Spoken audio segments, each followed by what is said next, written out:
विद्यार्थियों नमस्कार। विद्यार्थियों, लास्ट लेक्चर में हमने प्रेरणार्थक क्रिया देखते हुए प्रेरणार्थक क्रिया में नियम पहला और दूसरा इसकी जानकारी प्राप्त की है। आज के इस लेक्चर में हम पहला और दूसरा नियम देखने के बाद आज तीसरा, चौथा और पांचवा नियम हमें क्या सिखाता है, प्रथम प्रेरणार्थक रूप किससे बनाना और द्वितीय प्रेरणार्थक रूप किससे बनाना, इसकी जानकारी आज मैं आपको देने वाली हूँ। चलो देखते हैं। प्रेरणार्थक क्रिया। तीसरा नियम, एक अक्षर वाली धातु के अंत में ला और लवा लगाने से एवं दीर्घ स्वर को ह्रस्व कर देने से प्रथम प्रेरणार्थक और द्वितीय प्रेरणार्थक रूप बनते हैं। उसका चार्ट हम देखेंगे। सर्वप्रथम हम देखेंगे मूल धातु, प्रथम प्रेरणार्थक, द्वितीय प्रेरणार्थक। खाना, खिलाना, खिलवाना। छूना, छुलाना, छुलवाना। देना, दिलाना, दिलवाना। धोना, धुलाना, धुलवाना। दूसरा चार्ट हम देखेंगे।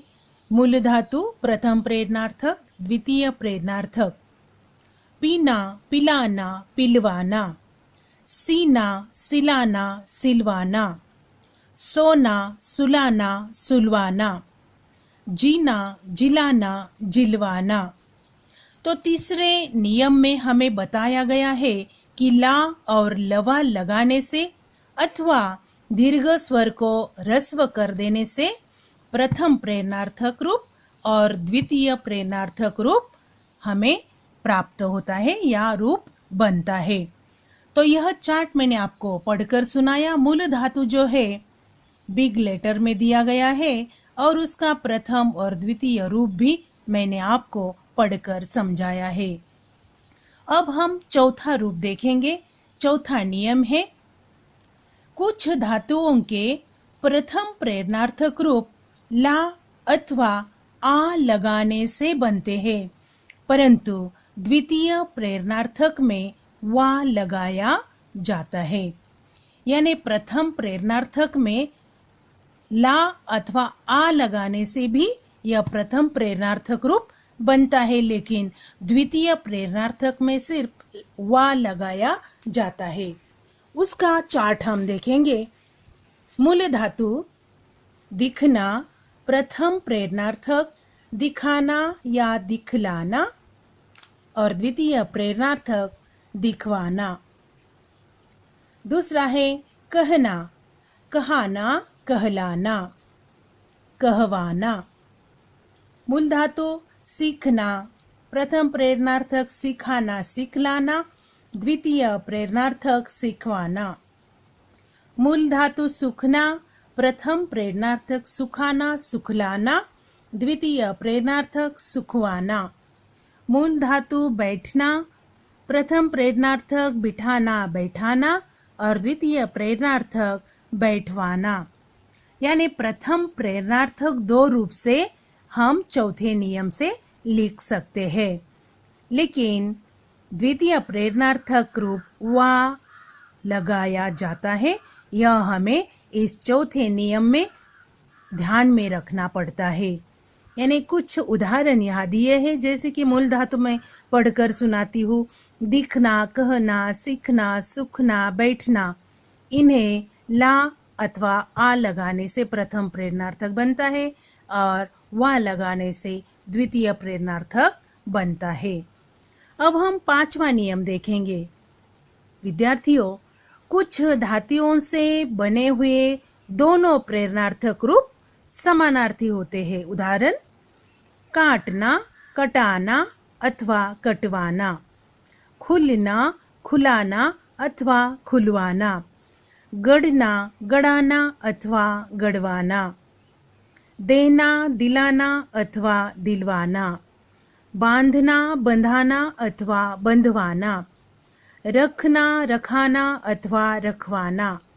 सीलना, सिलाना अथवा सिलवाना। तो आज हमने तीसरा, चौथा और पांचवा नियम उदाहरण के साथ देखा है और उसका पठन भी मैंने आपको करवाया है। तो प्रेरणार्थक क्रिया के जो 5 नियम है उसके आधार पर नियम आपको एक बार फिर से ध्यान से पढ़ने होंगे और उसके ऊपर आधारित कृति स्वाध्याय में आपको उत्तरों के साथ दे रही हूँ, वह भी मैं आपको पढ़कर समझाती हूँ। उसके प्रश्न का स्वरूप इस प्रकार है। प्रश्न, रेखांकित क्रियाओं का प्रकार लिखिए। यानी कुछ शब्द अंडरलाइन यानी रेखांकित किए गए हैं और उसका प्रकार क्रिया का कौन सा है वह हमें देखना है या लिखना है। यानी क्रिया अकर्मक है या सकर्मक, सहायक है या प्रेरणार्थक, यह आपको इस प्रश्न में लिखना है। प्रश्न मैं पढ़ रही हूँ। पहला वाक्य, अमरनाथ हमारी तरफ देखकर हंसे। दूसरा, रूपल हंस रही है। तीसरा, किसान ने मजदूरों से फसल कटवाई।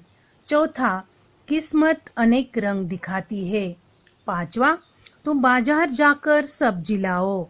छठवा, नलिन अब मयंक खेलेगा। सातवां, बबलू की तो बाछें खिल उठी। आठवां, नोहा ने धोबी से कपड़े धुलवाए। नौवां, दादी पोते को बगीचे में घुमा रही है। और 10वां, बच्चे छत पर पतंग उड़ा रहे हैं।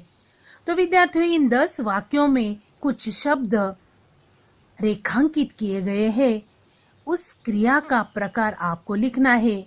उनके उत्तर भी मैं आपको समझा रही हूँ। पहले वाक्य में हंसे शब्द रेखांकित किया है, उसका उत्तर है अकर्मक। दूसरे वाक्य में रही है रेखांकित है, उसका उत्तर सहायक। तीसरे वाक्य में कटवाई रेखांकित है, उसका उत्तर है प्रेरणार्थक। चौथे वाक्य में दिखाती है, उसका उत्तर है संयुक्त। पांचवें वाक्य में लाओ रेखांकित है, उसका उत्तर है सकर्मक। छठवें वाक्य में खेलेगा रेखांकित है, उसका उत्तर है अकर्मक। सातवें वाक्य में खिल उठी रेखांकित है, उसका उत्तर है संयुक्त। आठवें वाक्य में धुलवाए रेखांकित है, उसका उत्तर है प्रेरणार्थक। नौवें वाक्य में रेखांकित है घुमा रही है और उसका उत्तर है सकर्मक। और 10वें वाक्य में रेखांकित है रहे हैं, उसका उत्तर है सहायक। तो बच्चों, इनका लेखन अपने नोटबुक में करना है। विद्यार्थियों, प्रेरणार्थक क्रिया का नियम 3, 4 और 5 मैंने आपको उदाहरण के साथ समझाया है और जो उदाहरण मैंने आपको चार्ट के साहित्य से दिया है वो चार्ट आपको पढ़कर अपनी बुक में लिखना है। शुरू से लेकर अंत तक, यानी सकर्मक क्रिया से लेकर प्रेरणार्थक क्रिया तक आपको मैंने जितना भी पढ़ाया उसी के ऊपर आधारित मैं आपको प्रश्न भी लिखने के लिए दे रही हूँ और वह प्रश्न उत्तर के साथ है। उसका भी लेखन आपको करना है। ध्यान से करो। धन्यवाद।